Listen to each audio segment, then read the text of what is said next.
في هذه اللحظة أتواجد سد مأرب اليوم الأربعاء 28 من أغسطس 2024.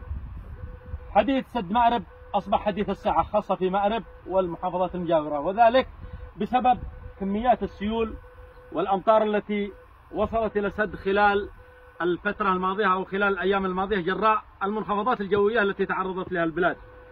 استقبل السد ملايين من متر مكعب من المياه، ولكن جراء الإشاعات التي المنتشرة في وسائل التواصل الاجتماعي أن السد أصبح مليان، وأن هناك كميات واصلة إلى السد، وأن هناك خوف ورعب وقلق.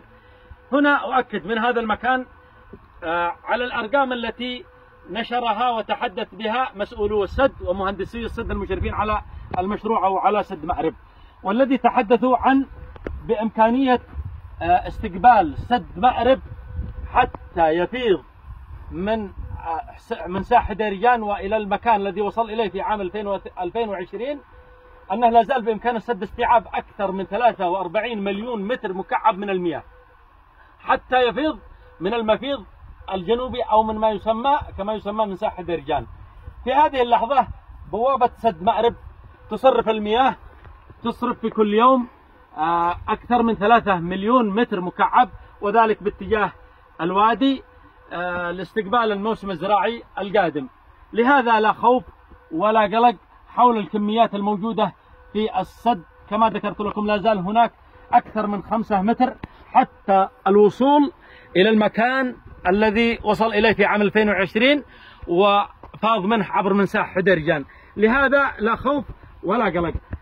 نزلت المياه ما يقارب حوالي نصف متر أو إلى متر في هذه المساحة، وذلك يعني جراء سحب المياه عبر البوابة الرئيسية. لكن هناك سيول قادمة كما صرح بها المسؤولون سيستقبلها السد، لكن سيتسع لأكثر من 43 مليون متر حتى يصل إلى المستوى الذي وصل إليه في 2020 وعبر المفيض الذي سيتجه من عبر البوابة الجنوبية إلى من ساحة ديرجان. لا قلق ولا خوف ولا رعب حول الإشاعات التي تنتشر في وسائل التواصل الاجتماعي. هنا نرسل رسائل اطمئنان للناس من هذا المكان أن الأمور طيبة، والسد لا يعني سأضيف معلومة أنه تم إنشاءه وتصميمه لطوفان، على مستوى طوفان وليس لفيضانات، وإنما على مستوى طوفان، ولهذا لا خوف ولا قلق.